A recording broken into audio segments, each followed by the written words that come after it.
Привет! Итак, весь мир уже, конечно, знает, что русские блогеры первыми в мире распаковали новенький MacBook Pro на процессоре M4, еще даже до их официальной презентации от Apple. Откуда у меня мой новенький MacBook, я расскажу в конце этого видео, а пока, так как прошло время распаковок, пришло время, не побоюсь этого слова, первого в мире полноценного обзора MacBook Pro M4 со всеми фишечками и, конечно, тестами. Как же похорошел базовый MacBook при Тиме Куке. Мое первое впечатление о этом маке вы можете прочитать по губам в видео с его распаковкой. Но прошла пара дней, я провел тесты и полностью на него перешел. И знаете, вот мое мнение. Это лучший минимальный Mac, который делала Apple. Еще никогда минимальный базовый MacBook не был так хорош, как в версии с новым чипом M4. Тут вам и 16 гигабайт оперативной памяти в минимальной версии, и работа на двух внешних мониторах при открытой крышке Мака, и дополнительный Thunderbolt и порты, обновленные до версии Thunderbolt 4. Производительность не сильно выше M3, но в сравнении с M1 это колоссальный прирост. Складывается ощущение, что сделав несколько поколений минорных обновлений, наконец Apple удалось сделать лучший профессиональный MacBook для простых людей и заодно с самым быстрым чипом. В этом видео вы впервые увидите тесты, по которым можно смело сказать, M4 это самый быстрый чип в мире с точки зрения производительности в одноядерном тесте.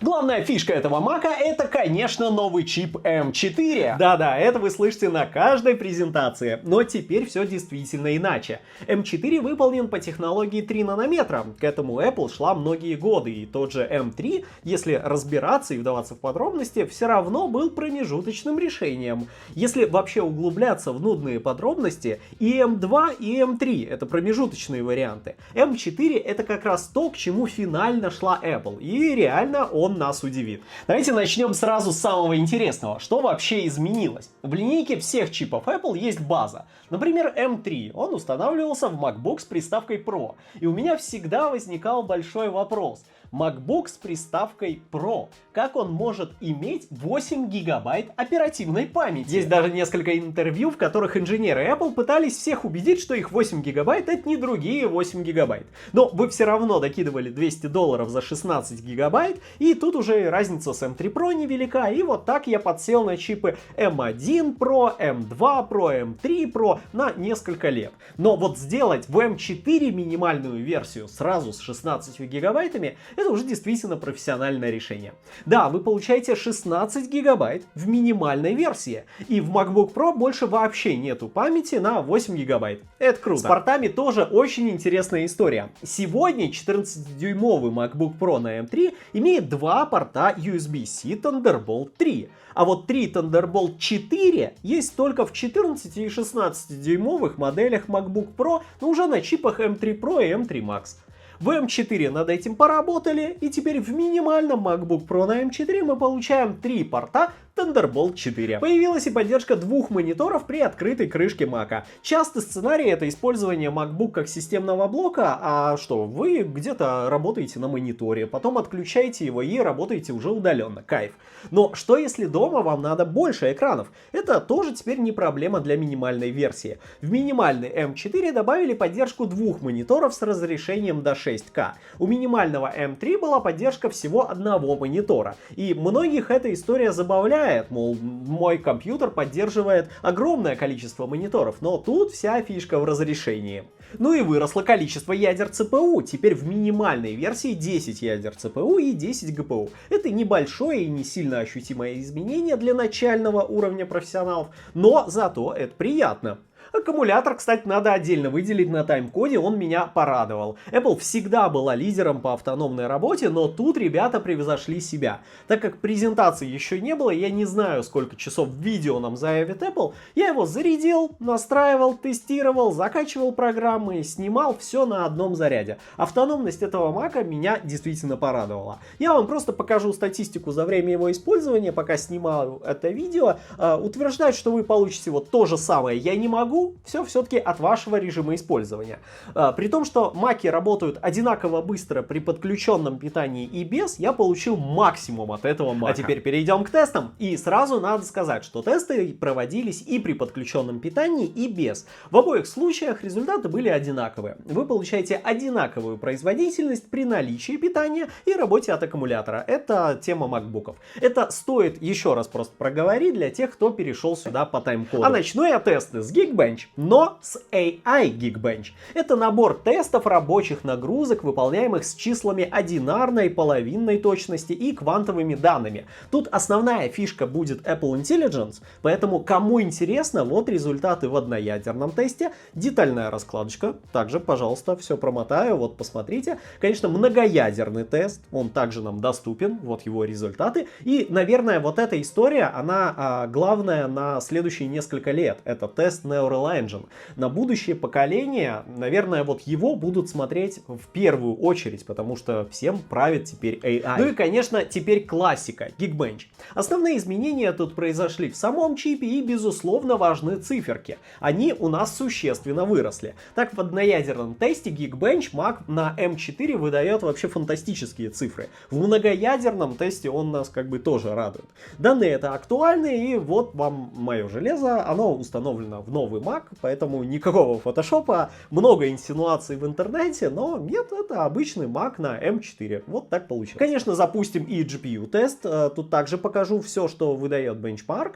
Пожалуйста, изучайте, мне не жалко, готов со всеми поделиться. Как бы будем честны, если сравнивать с M3, наверное, это вас не особенно впечатлит. Apple обычно дает прирост там, от 20 до 25%.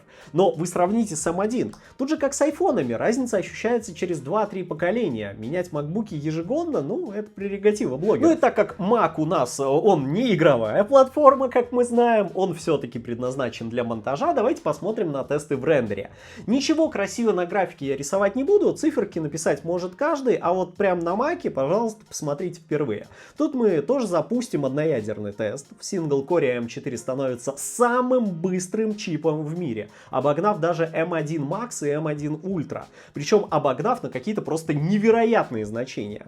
И многоядерный тест рендера. Проводится он на максимальной нагрузке, и тут Mac на M4 показывает также впечатляющие результаты, 4 место. Нет, конечно, тут M2 и M3 почему-то, но показываю вот как есть. И, конечно, GPU, в нем M4 занимает 6 место, он не сильно ниже M1 Max, но это, заметьте, базовый MacBook Pro, то есть это самый низ, самое доступное, и результат, мне кажется, для такого варианта впечатляющий. Безусловно, это несравнимо с реальной работой. Если у вас сегодня чип M3 или M3 Pro, вряд ли вы заметите какой-то прирост производительности. В тесте максимальные нагрузки — это единственная возможность услышать его кулеры. При этом, кстати, я запустил тест 4 раза подряд, и нагрева, ну, практически никакого нету, даже на днище. Так что, если вы ставите его на колени, вы вообще не почувствуете никакого дискомфорта. И вот после следующей фразы вы можете честно говорить, что на самом деле это Apple мне заслала этот Mac.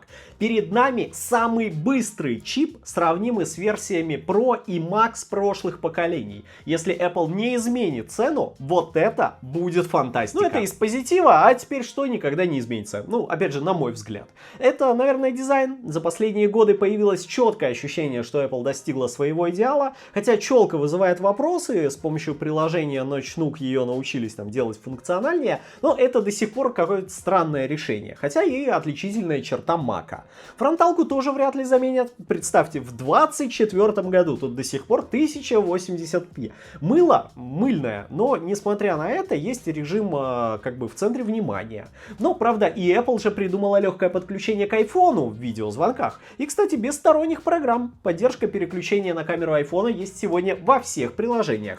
И, наверное, перед тем, как подводить итоги, надо мне сходить переодеться и надеть водолазку, потому что нужно извиняться. Это наша такая российская фишечка. Во-первых, надо извиниться перед Apple за то, что все вот так произошло. С другой стороны, ребят, ну, я просто сделал свою работу хорошо. Мне немножко повезло, удалось достать этот чудный MacBook, ну, а вы сработали в этот раз плохо и допустили ошибку. Поэтому, наверное, перед вами извиняться не стоит. А вот перед зрителями извиниться точно стоит, потому что мое первое впечатление говорило о том, что это минорнейшее обновление, и MacBook не заслуживает вашего внимания, но это совершенно не так. Это один из лучших базовых MacBook Pro за всю историю. После M1. Вообще, если у вас M2 или M3, переходить, конечно, не стоит. Но с Intel или M1 перепрыгнуть на базовый M4 будет ощутимо и очень круто. Базовый M4 это отличное решение не для начального, а для продвинутого монтажа 4К. В целом, я полноценно монтирую уже на айфоне. И вот с этого теперь можно начинать. А для более серьезного результата можно переходить на минимальный Max M4. Мне, конечно, непонятно, для чего нужны будут старшие версии этого чипа, но если вы знаете, значит у вас вот такие задачи. Огромный запас автономности, даже если вы играете в игры, и просто must-have версия для абсолютного большинства. Ну а это часть видео, которую активнее всего будут пересматривать сотрудники Apple, ведь здесь я расскажу, как мне удалось достать этот MacBook Pro M4. На самом деле, расскажу я исключительно свой кейс, за всех говорить не буду, как он достался мне. У меня есть боты, которые отслеживают нужные мне слова во всех досках объявлений, которые работают в России.